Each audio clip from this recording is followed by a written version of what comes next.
So in this video I'm going to show you how to make a box using our new multi-station. So to begin with, I've already cut my card down, both pieces of card to the same size. Now you may notice we don't have the function to go side to side. However, it's a really simple rectification of doing your box, so you will get that little gap as well. So I'm going to pop my card in up to the corner. Then I'm going to take a scoring tool. You can use the Pearlywinks scoring tool. I'm just going to use a different scoring tool because this is the one that I like, or that I'm used to using. And I'm just going to do my score lines at 2 centimeters. So across the top we've got the centimeters and we've got the inches going across the board. So I'm going to go all the way around my card at 2 centimeters.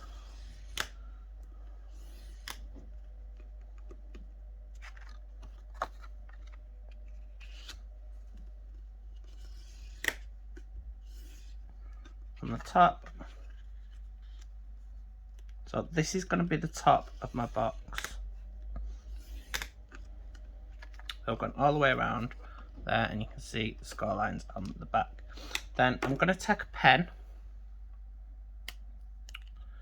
If you do this in a permanent pen, the mark will be there for you for future reference. And just about 1 millimeter in, I'm just going to pop a little line just to reference. I don't think you'll be able to see that. I'll just there. I've just got one little line, and I'm going to use that as my reference point. I'll just lift this back up. I'm going to use that as a reference point for the box base. And what I'm going to do is I'm going to put my card in the same as I did before, but I'm only going to go up to that mark there. So it's about 1 millimeter in, and then I'm just going to score again at 2 centimeters all the way around. You don't have to do it double, and just make sure when you do it, go up to that line on all of the sides.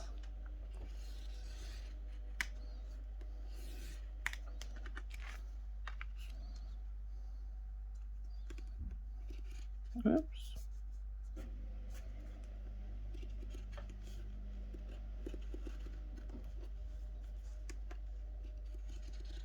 My scoring tool is not working at the moment.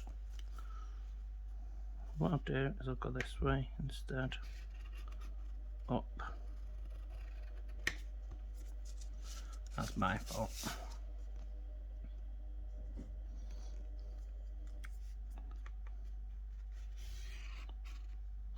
So because mine's a trial board, you'll notice when I've stuck this together, it's not flush there.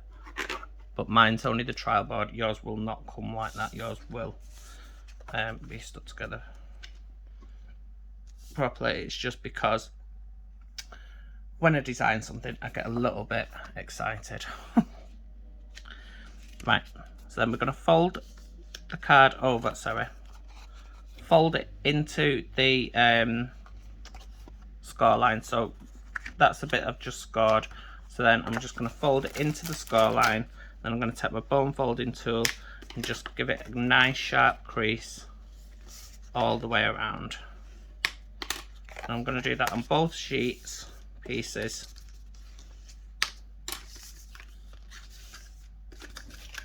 In fact, I'm not going to do it on my lid.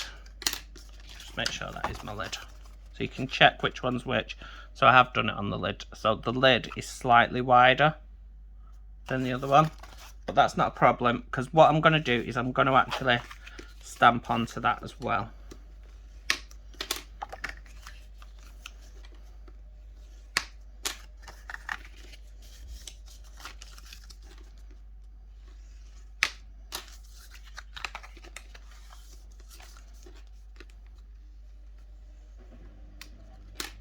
Like so. So that one's my base and this one's my lid. Just double check, get that right. Then I'm going to pop my mat back in. My stamping mat. I'm going to pop this back. I'm just going to fold that so it doesn't lift up.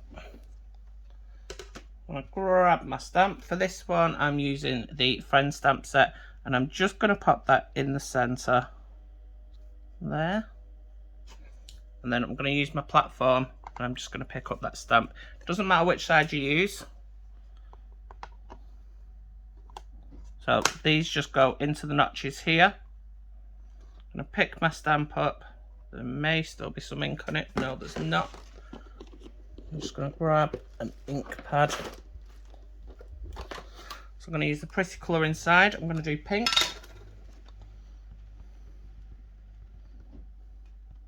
Or the magenta.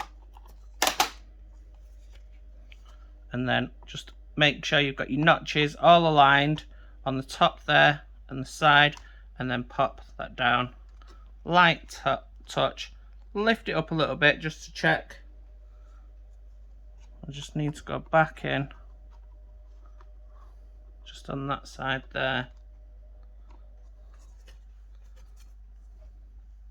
You can see there's no halo. It's a perfect stamp, and it's a perfect overlay as well. Right, so the next thing I'm going to do, I'm going to take my stamp off. There. I'm just going to get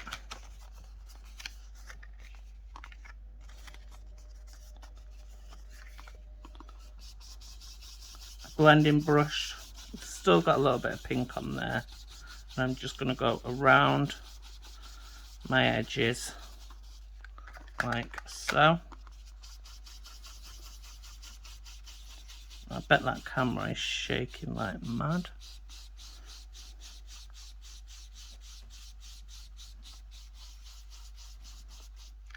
So done the sides, I'm just going to do top and bottom.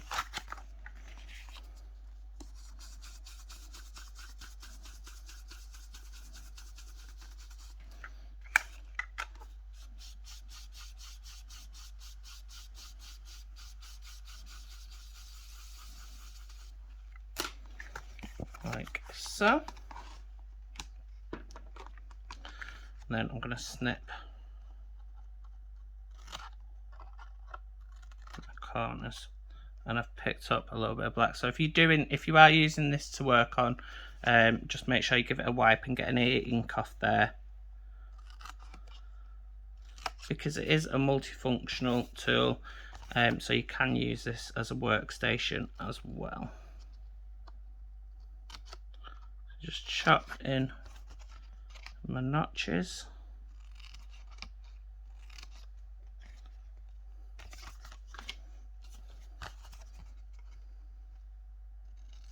Same on the bottom.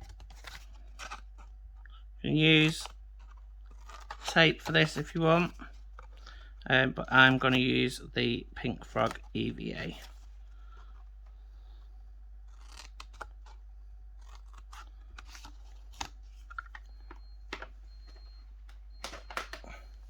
So I'm going to start with my base first, because it's easier to do your base and then you wrap this around it, just to make sure that all your edges are correct.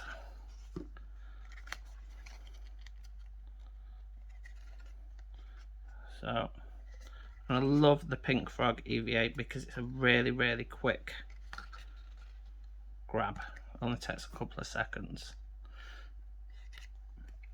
So it's ideal for box making.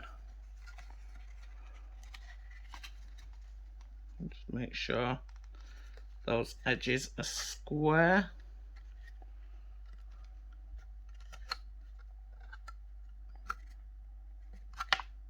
That's grabbed. So I'm going to do the top first.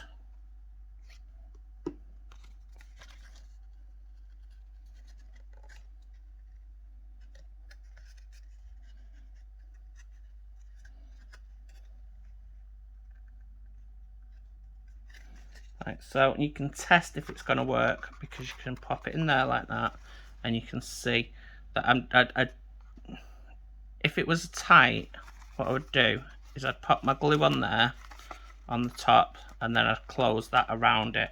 But it's not overly tight, so I'm not going to do that because I don't need to do that. So because I've left that, it's probably about a 1mm gap if I'm honest.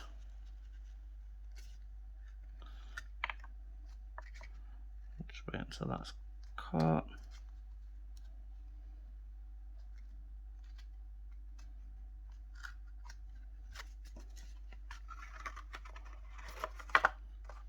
And there we've got perfect box. What I'm going to do is just pop on one of these lovely glosses from Julie Hickey. Just pop that in the centre,